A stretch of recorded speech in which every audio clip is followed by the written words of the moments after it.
नमस्कार, स्वागत है आप सभी का डीडी न्यूज के इस खास बुलेटिन एक्सप्रेस 100 में, जहां हम आपके लिए लेकर आते हैं राजनीति, मनोरंजन, देश दुनिया, खेल और व्यापार जगत की सभी बड़ी खबरों को एक्सप्रेस यानी फटाफट अंदाज में। आपके साथ मैं हूं मुकुल शर्मा और आइए अब खबरें देखते हैं तेज रफ्तार से। भारतीय सेना के सैन्य संचालन महानिदेशक DGMO lieutenant general Rajiv Ghai Pakistan के सैन्य संचालन महानिदेशक के साथ टेलीफोन पर बातचीत करेंगे। इससे पहले 10 मई को भी दोनों पक्षों के बीच टेलीफोन पर बातचीत हुई थी। इस बातचीत में पाकिस्तान ने आगे होकर सीमा पर संघर्ष विराम की पेशकश की थी। आज की बातचीत के दौरान सीमा पर संघर्ष विराम को लेकर आगे की रणनीति तय होगी। बातचीत के दौरान दोनों देशों के बीच कोई मध्यस्थ नहीं होगा। एमईए सूत्रों के अनुसार भविष्य में पाकिस्तान से पीओके वापस करने और आतंकियों को सौंपने पर बातचीत होगी। भारत और पाकिस्तान में कोई समानता नहीं है। भारत पाकिस्तान प्रायोजित आतंकवाद से पीड़ित है। एमईए सूत्रों ने साफ तौर पर कहा है कि पाकिस्तान की ओर से चलने वाली हर गोली का जवाब भारत की तरफ से गोले से दिया जाएगा। ऑपरेशन सिंदूर पर रक्षा मंत्रालय की प्रेस कॉन्फ्रेंस में लेफ्टिनेंट जनरल राजीव घई ने बताया, आतंकवादियों के ढांचे को नष्ट करने के लिए ऑपरेशन सिंदूर चलाया गया। उन्होंने कहा कि 9 आतंकवादियों के कैंप पर कार्रवाई की गई, जिसमें 100 से ज्यादा आतंकी मारे गए। इनमें यूसुफ अजहर, अब्दुल मलिक, रऊफ और मुदासिर अहमद जैसे बड़े आतंकियों के नाम भी शामिल हैं। डीजीएमओ घई ने कहा है कि पाकिस्तान के डीजीएमओ को हॉटलाइन संदेश में बताया गया है कि संघर्ष विराम का उल्लंघन होने पर इसका जवाब सख्ती से दिया जाएगा। उन्होंने कहा कि भारतीय सैनिकों द्वारा कार्रवाई में केवल आतंकियों को निशाना बनाया गया। Air marshal A K. भारती ने बताया कि आतंकवादियों के खिलाफ ऑपरेशन में कई कैंप को नष्ट किया गया। भारतीय वायु सैनिकों की कार्रवाई में पाकिस्तान के कई एयरबेस को तबाह किया गया, जिसमें पाकिस्तान के कई जवान मारे गए। जम्मू के आरएसपुरा सेक्टर में पाकिस्तान की ओर से हुई फायरिंग में सीमा सुरक्षा बल के कांस्टेबल दीपक चिमंगखम शहीद हो गए। 10 मई को आरएसपुरा क्षेत्र में अंतर्राष्ट्रीय सीमा पर पार से हुई गोलाबारी के दौरान उन्हें गंभीर चोट आई थी। 11 मई को वो शहीद हो गए। जम्मू सीमा सुरक्षा बल ने अपने आधिकारिक एक्स हैंडल पर लिखा है, हम राष्ट्र की सेवा में बीएसएफ के बहादुर कांस्टेबल जीटी दीपक चिमंगखम द्वारा दिए गए सर्वोच्च बलिदान को सलाम करते हैं। जम्मू कश्मीर के उपराज्यपाल मनोज सिन्हा ने रविवार को BSF sub inspector Mohammad Imtiaz को श्रद्धांजलि दी। BSF sub inspector Mohammad Imtiaz शनिवार को आरएसपुरा सेक्टर में सीमा पार से पाकिस्तान की ओर से होने वाली गोलीबारी के दौरान शहीद हो गए थे। जम्मू कश्मीर में सीमा पर हुए गोलीबारी के दौरान शहीद सूबेदार मेजर पवन कुमार का पार्थिव शरीर उनके पैतृक गांव शाहपुर लाया गया। इस दौरान उन्हें अंतिम विदाई देने के लिए बड़ी संख्या में लोग उमड़े। उधमपुर एयरपोर्ट पर पाकिस्तानी हमले में शहीद हुए एयरफोर्स के assistant medical surgeon Surendra Kumar का झुंझुनू के पैतृक गांव में पूरे राजकीय सम्मान के साथ अंतिम संस्कार किया गया। सुरेंद्र कुमार के 8 वर्षीय पुत्र ने पिता को मुखाग्नि दी। जम्मू कश्मीर में आरएसपुरा सेक्टर में सीमा पार से गोलीबारी में वीरगति को प्राप्त हुए पूर्व राइफलमैन सुनील कुमार के पार्थिव शरीर को अंतिम संस्कार के लिए लाया गया। जम्मू कश्मीर के पूर्व अतिरिक्त जिला विकास आयुक्त राजकुमार थापा को अंतिम श्रद्धांजलि दी गई। राजकुमार थापा सीमा पार से हुई गोलीबारी में शहीद हो गए थे। देश की रक्षा में अपने प्राण न्यौछावर करने वाले सेना के जवान एम मुरली नाइक को आंध्र प्रदेश में श्रद्धांजलि दी गई। जम्मू कश्मीर में नियंत्रण रेखा पर एम मुरली नाइक आतंकवाद विरोधी अभियान में शहीद हो गए थे। श्रद्धांजलि सभा में आंध्र प्रदेश के उप मुख्यमंत्री पवन कल्याण और मंत्री नारा लोकेश भी मौजूद रहे। जम्मू और कश्मीर पुलिस की राज्य जांच एजेंसी दक्षिण कश्मीर के जिलों में आतंकी नेटवर्क को खत्म करने के उद्देश्य से कई स्थानों पर तलाशी अभियान चला रही है और साथ ही साथ छापेमारी के दौरान राष्ट्र विरोधी गतिविधियों से संबंधित मामलों की जांच भी चल रही है। इसके हिस्से के रूप में कार्रवाई की गई। सोशल मीडिया पर जम्मू कश्मीर के उधमपुर में बड़ी मात्रा में विस्फोट होने के दावे प्रसारित हो रहे थे, जो कि पत्र सूचना कार्यालय की फैक्ट चेक टीम की जांच में झूठे साबित हुए। उधमपुर में किसी भी विस्फोट की बात भ्रामक साबित हुई है। ये सभी अफवाहें लोगों में दहशत पैदा करने के लिए फैलाई जा रही हैं। पंजाब के मालेरकोटला में पुलिस ने जासूसी के आरोप में 2 लोगों को गिरफ्तार किया है, जिनके संबंध पाकिस्तानी उच्चायोग में तैनात एक अधिकारी से जुड़े पाए गए हैं और जासूसी की गतिविधियों में कथित तौर पर संलिप्तता के आरोप में इनकी गिरफ्तारी की गई है। पंजाब पुलिस ने सोशल मीडिया साइट एक्स पर गिरफ्तारी की जानकारी दी कि दोनों आरोपी ऑनलाइन लेनदेन के जरिए पैसे ले रहे थे और पाकिस्तानी हैंडलर के संपर्क में थे। ये कार्रवाई देश की सुरक्षा के लिए एक बड़ी सफलता मानी जा रही है। कांग्रेस सांसद और नेता प्रतिपक्ष राहुल गांधी ने संसद का तत्काल विशेष सत्र बुलाने की मांग की है। प्रधानमंत्री नरेंद्र मोदी को लिखे अपने पत्र में राहुल गांधी ने पहलगाम आतंकी हमले, ऑपरेशन सिंदूर और युद्ध विराम को लेकर संसद का तत्कालीन विशेष सत्र बुलाने के विपक्ष के सर्वसम्मत अनुरोध को दोहराया है। कांग्रेस अध्यक्ष मल्लिकार्जुन खड़गे ने भी संसद का विशेष सत्र के संबंध में प्रधानमंत्री को पत्र लिखा है। असम के मुख्यमंत्री हिमंता बिस्वा शर्मा ने कहा है कि जहां भारत के 100 से अधिक पाक आतंकवादियों को खत्म कर दिया है, वहीं असम ने उनके समर्थकों पर कार्रवाई जारी रखी है।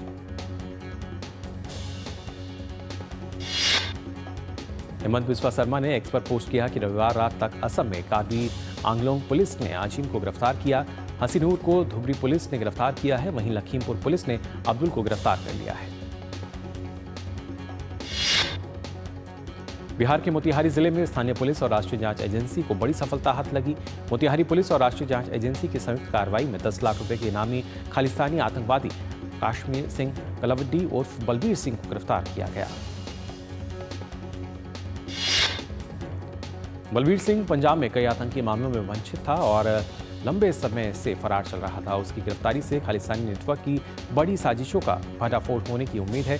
एनआईए की टीम खालिस्तानी आतंकवादी को हिरासत में लेकर पूछताछ कर रही है। भारत और यूरोपीय संघ की मुख्य वार्ताकार आज से प्रस्तावित मुक्त व्यापार समझौते पर अगले दौर की वार्ता शुरू करेंगे। अमेरिका के राष्ट्रपति डोनाल्ड ट्रंप के विभिन्न देशों पर लगाए गए टैरिफ के बीच इस कवायद का मकसद समझौते के पहले चरण को जल्द से जल्द पूरा करना है। यूरोपीय संघ का दल 11वें दौर की वार्ता के लिए भारत में होगा और ये बातचीत 16 मई तक जारी रहेगी। पिछले दौर की वार्ता में वस्तुओं, सेवाओं, निवेश और सरकारी खरीद में बाजार पहुंच प्रस्तावों जैसे क्षेत्रों पर फोकस किया गया था। राष्ट्रीय आपदा प्रबंधन प्राधिकरण ने किसी भी अज्ञात विस्फोटक सामग्री से दूर रहने का परामर्श जारी किया है, क्योंकि ये खतरनाक और जानलेवा हो सकती है। प्राधिकरण ने किसी भी अज्ञात सामग्री की सूचना तुरंत स्थानीय प्रशासन को देने की सलाह दी है। लखनऊ में ब्रह्मोस एयरस्पेस फैसिलिटी का उद्घाटन हुआ। रक्षा मंत्री राजनाथ सिंह और मुख्यमंत्री योगी आदित्यनाथ ने दुनिया को सख्त संदेश दिया कि अब आतंकवाद को जवाब मिलेगा, वो भी उनके घर में घुसकर। मिस्र के विदेश मंत्री डॉक्टर बद्र अब्देलती ने फोन पर विदेश मंत्री डॉक्टर एस जयशंकर से बात की। इस दौरान विदेश मंत्री जयशंकर ने उन्हें हाल के घटनाक्रमों से अवगत कराया और आतंकवाद के सभी रूपों के खिलाफ जीरो टॉलरेंस की अपनी प्रतिबद्धता दोहराई। साथ ही भारत और मिस्र के बीच आर्थिक सहयोग की संभावनाओं पर चर्चा की। छत्तीसगढ़ के रायपुर में भीषण सड़क हादसा हुआ है। रायपुर बालोद बाजार रोड पर सारागांव के पास एक छोटे ट्रक और ट्रेलर की भिड़ंत में 13 लोगों की मौत हो गई, जबकि कई लोग के घायल होने की भी खबर है। रायपुर के कलेक्टर गौरव कुमार सिंह ने बताया कि रात करीब 12 बजे के आसपास हादसे की सूचना मिली, जिसके बाद प्रशासन की टीम सक्रिय हुई और घायलों को अस्पताल में भर्ती कराया गया। ये लोग चौथिया छठी के एक कार्यक्रम में शामिल होकर लौट रहे थे। देश में सुरक्षा स्थिति के मद्देनजर स्थगित हुई सीए की परीक्षाओं की नई तिथि जारी कर दी गई है। स्थगित की गई सीए परीक्षाएं अब 16 से 24 मई तक आयोजित की जाएंगी। आईसीएआई ने बताया कि परीक्षा के केंद्रों और समय में कोई बदलाव नहीं किया गया है। वहीं सीए फाउंडेशन मई 2025 परीक्षा शेड्यूल के मुताबिक 15, 17, 19 और 21 मई को होगी।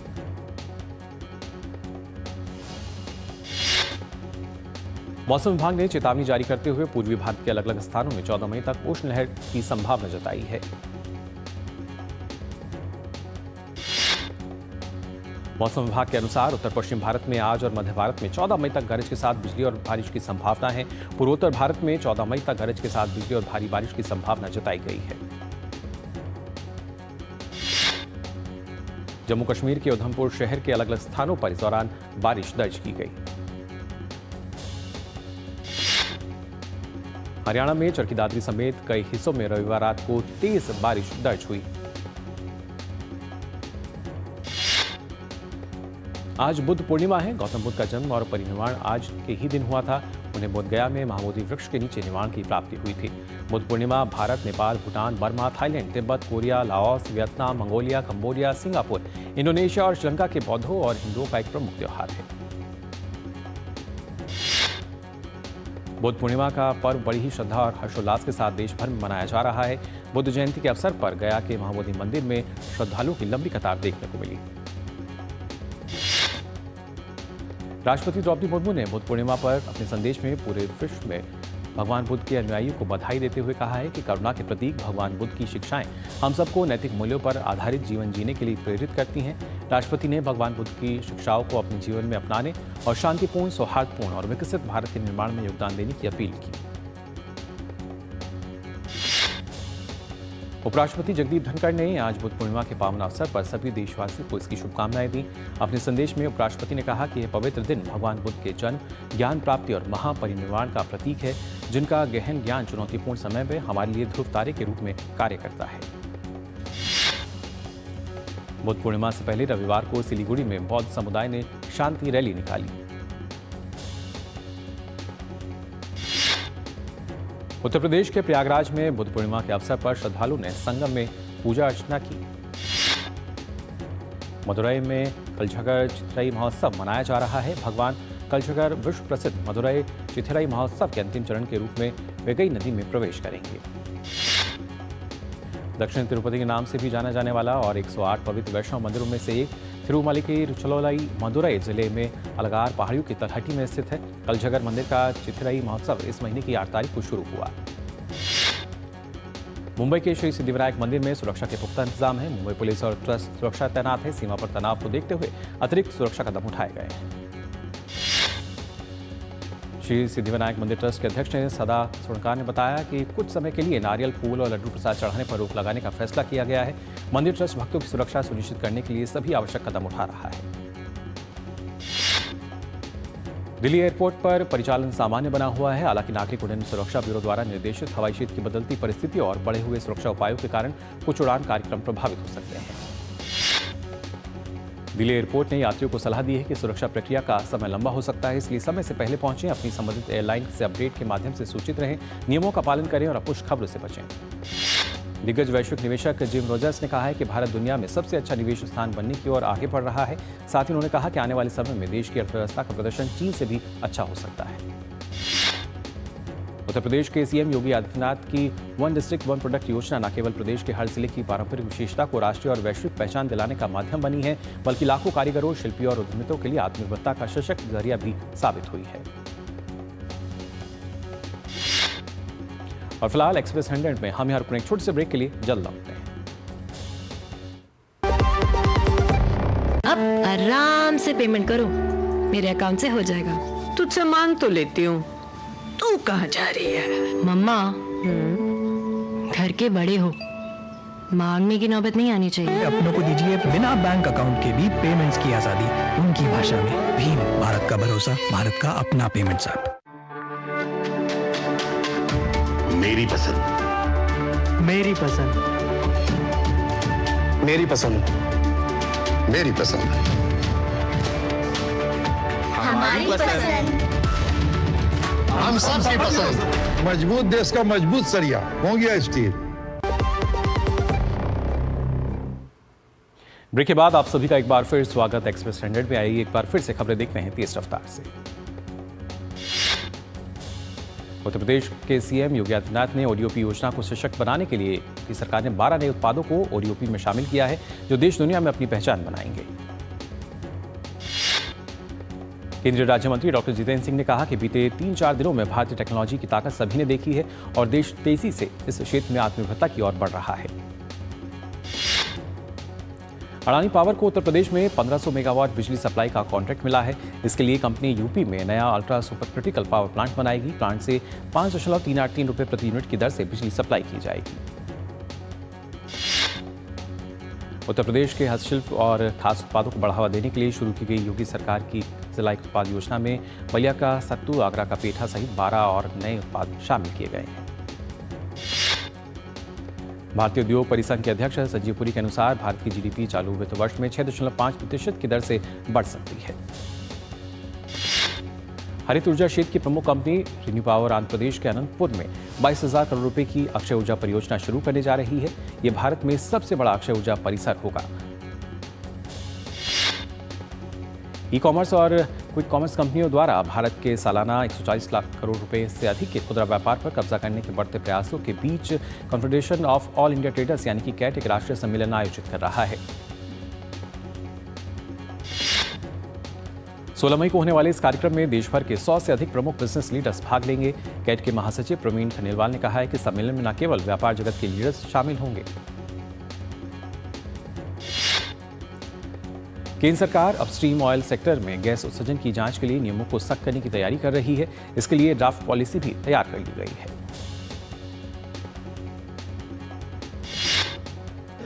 तिब्बत में आज तड़के भूकंप के तेज झटके महसूस किए गए। नेशनल सेंटर फॉर सिस्मोलॉजी के अनुसार भूकंप की तीव्रता रिक्टर स्केल पर 5.7 मापी गई। यूक्रेन के राष्ट्रपति व्लादिमीर ज़ेलेंस्की ने घोषणा की है कि वे इस गुरुवार को इस्तांबुल में रूस के राष्ट्रपति व्लादिमीर पुतिन से मिलने के लिए तैयार हैं। यह घोषणा ऐसे समय में आई है जब अमेरिकी राष्ट्रपति डोनाल्ड ट्रंप ने ज़ेलेंस्की से रूस के साथ तुरंत बातचीत का प्रस्ताव स्वीकार करने का आग्रह किया था। सोशल मीडिया प्लेटफॉर्म एक्स पर यूक्रेन के राष्ट्रपति ने एक पोस्ट में लिखा है कि उनकी सरकार को उम्मीद है कि सोमवार से पूर्ण युद्ध विराम शुरू हो जाएगा, जिसे उन्होंने युद्ध समाप्त करने के उद्देश्य से सार्थक कूटनीति के लिए आवश्यक आधार बताया। रूस के राष्ट्रपति व्लादिमीर पुतिन और उनके तुर्की समकक्ष रेसिप तय्यप एर्दोगान ने रविवार को फोन पर बातचीत की। क्रेमलिन ने बताया कि दोनों नेताओं ने 15 मई को इस्तांबुल में रूस यूक्रेन शांति वार्ता आयोजित करने के पुतिन के प्रस्ताव पर चर्चा की। क्रेमलिन ने यह भी कहा कि तुर्की के राष्ट्रपति एर्दोगान ने पुतिन के प्रस्ताव का पूरी तरीके से समर्थन किया है और इस्तांबुल में वार्ता की मेजबानी के लिए तैयार है। एर्दोगान ने पुतिन से कहा है कि व्यापक युद्ध विराम शांति वार्ता के लिए आवश्यक माहौल तैयार करेगा। अमेरिका का चीन के साथ व्यापार समझौता हो गया है। वार्ता के बाद अमेरिकी अधिकारियों ने अमेरिकी व्यापार घाटे को कम करने के लिए समझौते की बात कही। वहीं चीनी अधिकारियों ने कहा कि दोनों पक्ष महत्वपूर्ण आम सहमति पर पहुंच गए हैं और एक और नए आर्थिक वार्ता मंच शुरू करने पर सहमत हो गए हैं। वार्ता के बाद अमेरिका के ट्रेजरी सचिव स्कॉट बेसेंट ने कहा है कि अमेरिका और चीन के बीच बहुत महत्वपूर्ण व्यापार वार्ता में पर्याप्त प्रगति हुई है और इस समझौते की जानकारी राष्ट्रपति डोनाल्ड ट्रंप को दे दी गई है। राष्ट्रपति डोनाल्ड ट्रंप ने कहा कि अमेरिका इस समय $1200 अरब के व्यापार घाटे में है। यही वजह है कि अमेरिका के राष्ट्रपति ने टैरिफ लगाने की घोषणा की थी। हमास ने घोषणा की है कि गाजा में मौजूद अंतिम जीवित अमेरिकी बंधक एरन अलेक्जेंडर को जल्द रिहा किया जाएगा। ये कदम संघर्ष विराम स्थापित करने, सीमा चौकियों को दोबारा खोलने और मानवीय सहायता विशेष रूप से खाद्य आपूर्ति बहाल करने के प्रयासों का हिस्सा बताया गया है। हमास ने साफ नहीं किया है कि अलेक्जेंडर की रिहाई किस दिन या किस समय पर होगी। अलेक्जेंडर को रिहा करने का फैसला इस सप्ताह अमेरिकी राष्ट्रपति ट्रंप के मध्य पूर्व की यात्रा से पहले लिया गया है। हमास और अमेरिकी प्रशासन के बीच गाजा में युद्ध विराम और घिरे हुए एन्क्लेव में मानवीय सहायता के प्रवेश पर बातचीत चल रही है। यह युद्ध विराम समझौते पर पहुंचने और घिरे हुए एन्क्लेव में मानवीय सहायता पहुंचाने की अनुमति देने के प्रयासों का हिस्सा है। श्रीलंका आज बौद्ध कैलेंडर के सबसे पवित्र दिन वैसाख पोया को मना रहा है। श्रीलंका के शहर नुवारा एलिया में आज राज्य वैसाख महोत्सव का आयोजन किया गया है। ये गौतम बुद्ध के जन्म परिनिर्वाण की याद में मनाया जाता है। मंदिरों, सड़कों और घरों को रंग बिरंगी लालटेनों और बुद्ध के जीवन के दृश्यों को दर्शाने वाले पंडालों से सजाया गया है। श्रीलंका सरकार ने 10 से 16 मई को राज्य वैसाख सप्ताह घोषित किया है। दुनिया भर में आज अंतर्राष्ट्रीय नर्स दिवस मनाया जा रहा है। दुनिया भर की नर्स को समर्पित इस दिन की शुरुआत करने वाली नर्स का नाम फ्लोरेंस नाइटिंगेल है। मध्य नाइजीरिया में बेनुए राज्य में 4 अलग-अलग हमलों में बंदूकधारियों ने 23 लोगों की हत्या कर दी। ये हमले शनिवार रात 4 गांव में हुए। रेड क्रॉस के एक अधिकारी ने बताया कि कुम इलाके में 8 लोग मारे गए, जबकि पास के लोगों में 9 गुमा और क्वांडे में 3-3 लोग मारे गए। उन्होंने बताया कि कई अन्य घायल भी हुए हैं। भारत ने श्रीलंका में खेली गई महिला त्रिकोणीय वनडे सीरीज के फाइनल में मेजबान श्रीलंका को 97 रन से हरा दिया। भारतीय टीम ने टॉस जीतकर पहले बल्लेबाजी करते हुए 50 ओवर में 7 विकेट पर 342 रन बनाए। भारत की तरफ से स्मृति मंधाना ने शतकीय पारी खेली। स्मृति ने 101 गेंद में 116 रन बनाए और उन्हें प्लेयर ऑफ द मैच चुना गया। श्रीलंका की टीम 48 और 2 बॉल में 245 रन बनाकर आउट हो गई। भारत की तरफ से स्नेह राणा ने 4 और अमनजोत कौर ने 3 विकेट लिए। भारत की दिग्गज तीरंदाज दीपिका कुमारी ने शंघाई में आयोजित तीरंदाजी विश्व कप स्टेज 2 में महिलाओं के इंडिविजुअल रिकर्व में कांस्य पदक जीता। भारत के पार्थ सालुखे ने शंघाई में आयोजित तीरंदाजी विश्व कप स्टेज 2 में पुरुषों के इंडिविजुअल रिकर्व में कांस्य पदक अपने नाम किया। ऑस्ट्रेलिया के पूर्व टेस्ट क्रिकेटर बॉब कॉपर का 84 वर्ष की आयु में निधन हो गया। बाएं हाथ के बल्लेबाज कॉपर ने ऑस्ट्रेलिया के लिए 27 टेस्ट खेले। बायर्न म्यूनिख ने बोरुसिया मोनशेनगलडबैक को 2-0 से मात देकर बुंदेसलीगा का खिताब अपने नाम कर लिया। हैरी केन ने सीजन में बुंदेसलीगा में 25वां गोल किया। हैम्बर्ग की टीम 7 साल के अंतराल के बाद फिर से जर्मनी की शीर्ष लीग बुंदेसलीगा में जगह बनाने में सफल रही। हैम्बर्ग को बुंदेसलीगा में वापसी के लिए एक जीत की जरूरत थी। 6 बार की जर्मन चैंपियन हैम्बर्ग ने यम को 6-1 से मात दी। रियल मैड्रिड के मैनेजर कार्लो एंचेलोटी ने जॉमी अलोंसो को दुनिया के सर्वश्रेष्ठ मैनेजर में से एक बताया है। अलोंसो के रियल मैड्रिड का अगला मैनेजर बनने की अटकलें लगाई जा रही हैं। डेनी वेलबेक का 17 साल से चला आ रहा इंतजार समाप्त हुआ। 34 साल के वेलबेक ने अपने करियर में पहली बार प्रीमियर लीग में एक सीजन में 10 गोल करने में कामयाबी पाई। इटालियन ओपन के जल्दी बाहर होने के बाद इगा श्वेतांकी की रैंकिंग में गिरावट आ सकती है। इगा श्वेतांकी को डेनियल क्लॉसिंस ने राउंड ऑफ में 32 में हरा दिया था। खेलो इंडिया यूथ गेम्स के तहत भागलपुर में तीरंदाजी स्पर्धाओं का आयोजन किया गया। इन खेलों के दौरान खिलाड़ियों को भागलपुर के खान पान और भागलपुर सिल्क के बारे में जानने का भी मौका मिला। बिहार के राजगीर में आयोजित खेलो इंडिया यूथ गेम्स के वेटलिफ्टिंग में स्वर्ण पदक जीतने वाली अस्मिता ढोणे और कांस्य पदक विजेता पूजा अपने प्रदर्शन से खुश नजर आईं। बिहार में चल रहे खेलो इंडिया यूथ गेम्स में गुरुग्राम के युवा तैराक अर्जुन सिंह ने स्विमिंग के अलग अलग वर्ग में 2 स्वर्ण और 2 रजत पदक सहित 4 पदक जीते। बिहार के गया में आयोजित खेलो इंडिया यूथ गेम्स की तैराकी स्पर्धा में हिस्सा लेने वाले खिलाड़ी और स्पोर्टिंग स्टाफ उत्साहित नजर आ रहे हैं। विजय सेतुपति की फिल्म एस का ट्रेलर रिलीज हो चुका है। फिल्म 23 मई को होगी रिलीज। डांस पर बनी फिल्म मूनवॉक का ट्रेलर रिलीज हो चुका है। फैंस को फिल्म का बेसब्री से है इंतजार।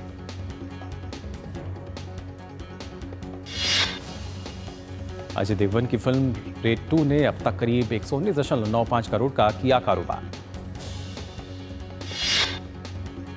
अक्षय कुमार, अभिषेक बच्चन और रितेश देशमुख की फिल्म हाउसफुल की 5-6 जून को होगी रिलीज। इसाबेल कैफ और पुलकित सम्राट की फिल्म सुस्वागतम खुशमिजाज 16 मई को होगी रिलीज। राजकुमार राव और वामिका गब्बी की फिल्म भूल चूक माफ अब 16 मई को स्ट्रीम होगी। धानुष की फिल्म कुबेर 20 जून को दुनिया भर में कई भाषाओं में रिलीज होने जा रही है। अभिनेत्री राधिका आप्टे की फिल्म सिस्टर मिडनाइट 16 मई को न्यूयॉर्क में, फिर से 23 मई को लॉस एंजलिस में और उसके बाद बाकी शहरों में रिलीज की जाएगी। सोनाक्षी सिन्हा अभिनीत मनोवैज्ञानिक थ्रिलर फिल्म निकिता रॉय 30 मई को दुनिया भर में सिनेमाघरों में रिलीज होने जा रही है।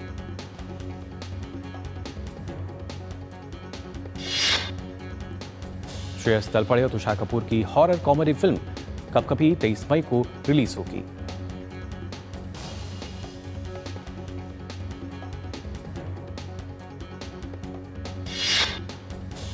आपको बता दें, भारत द्वारा पाकिस्तान में आतंकी ठिकानों पर की गई कार्रवाई के बाद आतंकियों के जनाजे की तस्वीरें सामने आई हैं। इन तस्वीरों से एक बार फिर से पाकिस्तानी सेना और आतंकवादियों का नापाक गठजोड़ खुलकर सामने आ गया है। इन तस्वीरों में साफ साफ दिख रहा है कि आतंकी के जनाजे में पाकिस्तानी सेना, सरकार और पुलिस के शीर्ष अधिकारी एक वैश्विक आतंकवादी के साथ कंधे से कंधा मिलाकर खड़े हैं। तस्वीर में सबसे आगे सफेद कपड़ों में खड़ा यह लश्कर का आतंकवादी हाफिज अब्दुल रऊफ है। भारत के इस खुलासे के बाद जब मामले ने तूल पकड़ा तो अब पाकिस्तानी सेना ने बेहद ही बचकाना सफाई दी है। पाकिस्तान के डीजी ISPR ने एक प्रेस ब्रीफिंग में दावा किया है कि अंतिम संस्कार में अन्य सैन्य कर्मियों के साथ लश्कर के आतंकवादी की वायरल तस्वीर वास्तव में एक साधारण पार्टी कार्यकर्ता की है, लेकिन इस बात के पुख्ता सबूत हैं कि पाकिस्तानी सेना का यह दावा एक बड़ा झूठ और पूरी तरह से सच पर पर्दा डालने वाला है। अमेरिकी ट्रेजरी नोट के अनुसार पाकिस्तानी सेना द्वारा पेश किए गए आदमी का विवरण, जिसमें जन्मतिथि और यहां तक कि राष्ट्रीय पहचान संख्या भी शामिल है, लश्कर आतंकवादी हाफिज अब्दुल रहूफ से बिल्कुल मेल खाता है। इस बात के दस्तावेज भी अब दुनिया के सामने आ गए हैं कि आतंकी के जनाजे में लश्कर का आतंकी हाफिज अब्दुल रहूफ ही शामिल हुआ था।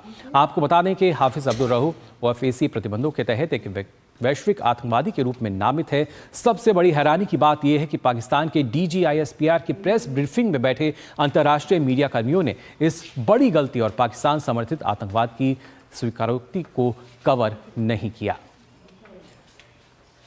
तो लगातार झूठ का जो प्रोपेगेंडा है वो पाकिस्तान फैला रहा है और अब उस पर कहीं ना कहीं जो पूरा दुनिया है वो देख भी रही है कि किस तरीके से झूठी खबरें, भ्रामक खबरें लगातार पाकिस्तान फैला रहा है। ज़ाहिर तौर पर इस बात की जो प्रमाण दिया गया, पाकिस्तान को जो सफाई दी गई, उसके बावजूद अगर देखा जाए जिस तरीके से लगातार वैश्विक मंच पर कहीं ना कहीं पाकिस्तान घिरता नजर आया, उसके बाद सफाई भी दी गई, लेकिन एक बार फिर से पाकिस्तान जो है वो यहाँ पर सिर्फ झूठ बोलता नजर आया और अब ये सफ़ेद झूठ सबके सामने निकल कर आ रहा है। फिलहाल के लिए एक्सप्रेस न्यूज़ में बस इतना ही, लेकिन देश और दुनिया की तमाम खबरों के लिए आप देखते रहिए DD न्यूज़। मुझे दीजिए अनुमति। नमस्कार।